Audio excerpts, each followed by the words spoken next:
Welcome back. I was going to take a short nap, but they pointed at me, and I guess I have to talk again. So we're at the 2016 Chicago Food Tank Summit and having a great time, actually. I am meeting a ton of people, and the people here are meeting a ton of people, and that's what it's all about. It's about communicating and schmoozing and learning from each other about how to change the food system.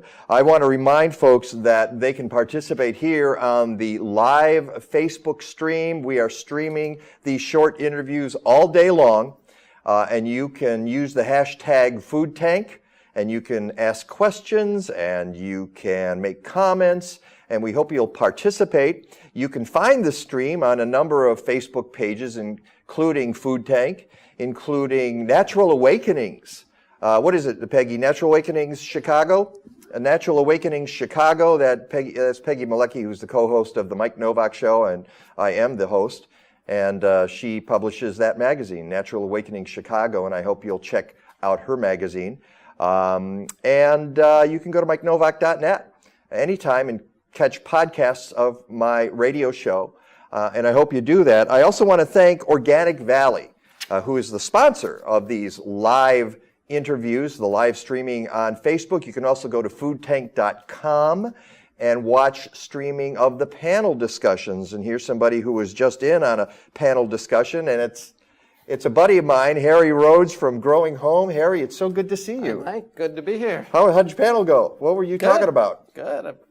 Urban agriculture. Of course you are. Of course. The future of farming. The future of farming. Well, you are the future of farming. I got to tell you, Harry has done something in Chicago that I think a lot of people wouldn't have thought possible. You went on the south side, you went to the Englewood neighborhood, you created a farm, and it's growing. It has not only succeeded, but it's expanding. Tell me how you did that.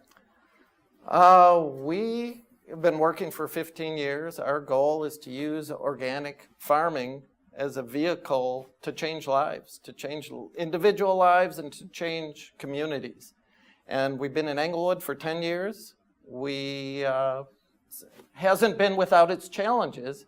Oh, of course not. Well, it starts with the soil. I mean, you had degraded soil down there. I just had a conversation about soil. That was part of our conversation on the panel, was talking about soil and the challenges of growing in the city, where you need to bring in compost from outside the city. Yeah. So it's unless you can produce it on site, but can you produce enough on site? No, we're talking about tons of compost. If you have a community garden, you can possibly get it in the city. Yeah. But we had to bring it in from McHenry County, from outside, and the transportation cost is as much as the compost itself. Wow. So cleaning it up is a big challenge. It's a remediation. Or capping the toxic materials in the soil. That's part of what you had to do, I assume. Mostly it was clean, and then as we were expanding, we found there were some PCBs on the site. So this was land that was donated, given to us from the city of Chicago. So the city of Chicago gave us land that was polluted, and they had already given it to us, so they weren't responsible for cleaning it. Luckily, we were able to work with Illinois EPA to clean that up. Mm-hmm. They also gave us land that didn't tell us at the time. It was in the intersection of 3 gangs that have been fighting. So as we've talked to the local police... Been there, done that, actually, in my own neighborhood. They say, yeah, this is one of the hot spots in the city. We found that our neighbors are great. Our neighbors come to our farm stand. They're happy to see us. They kind of look out for us. We've had break-ins. We've had... to increase security over the years. Mm-hmm. And our main thing, no one's really attacking us because we're doing good work, but there's people shooting nearby, so you got to be careful.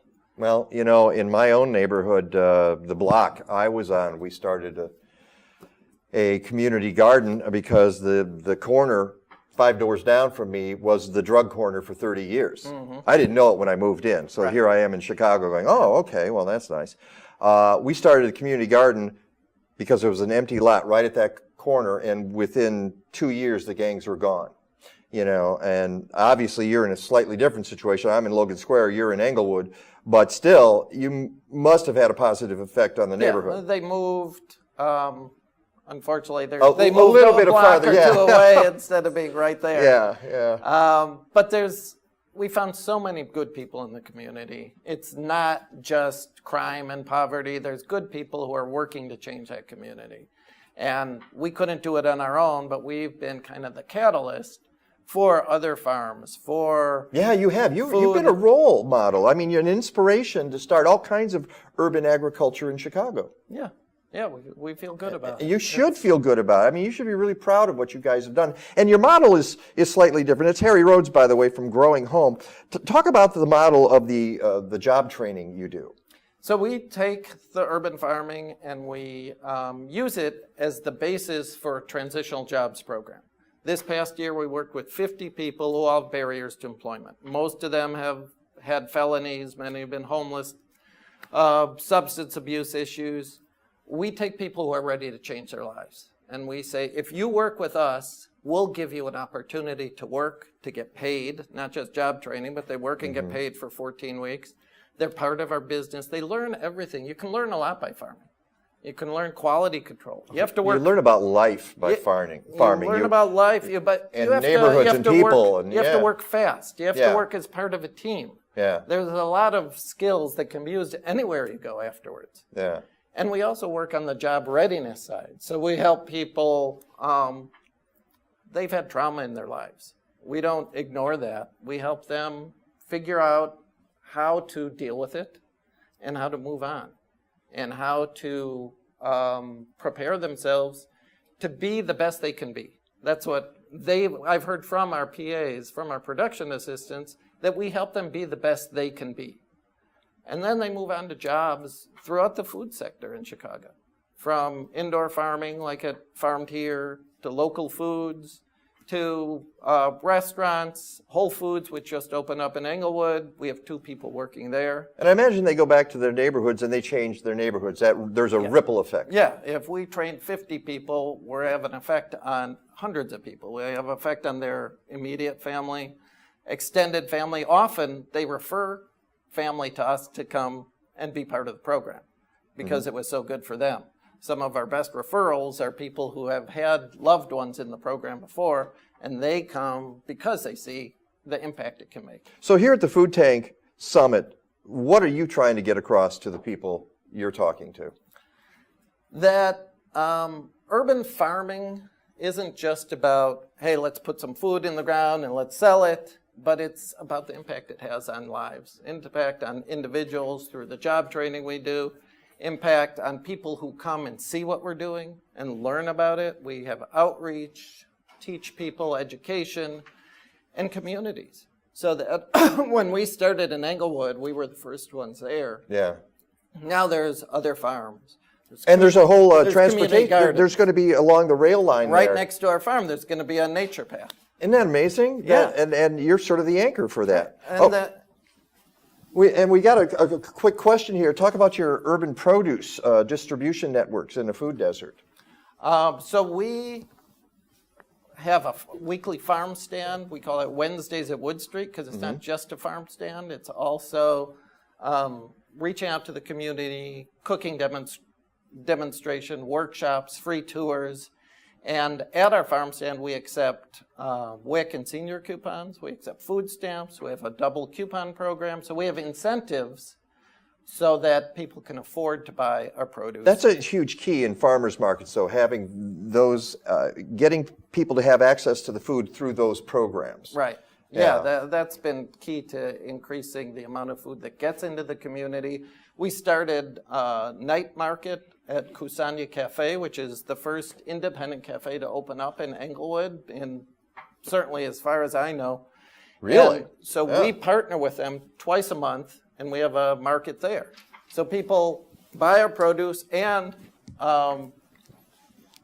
they are able to shop at the market at the same time and get their. Well, I'm getting this, and it's not just because Tom's happy, so he's just saying we got to go. But real quick question: do you have a CSA? We do. We started one this year, just as a. For those people who don't know what it is, community-supported agriculture. Just so you know. Just 10 members this year. We're planning on expanding it to 20 members next year.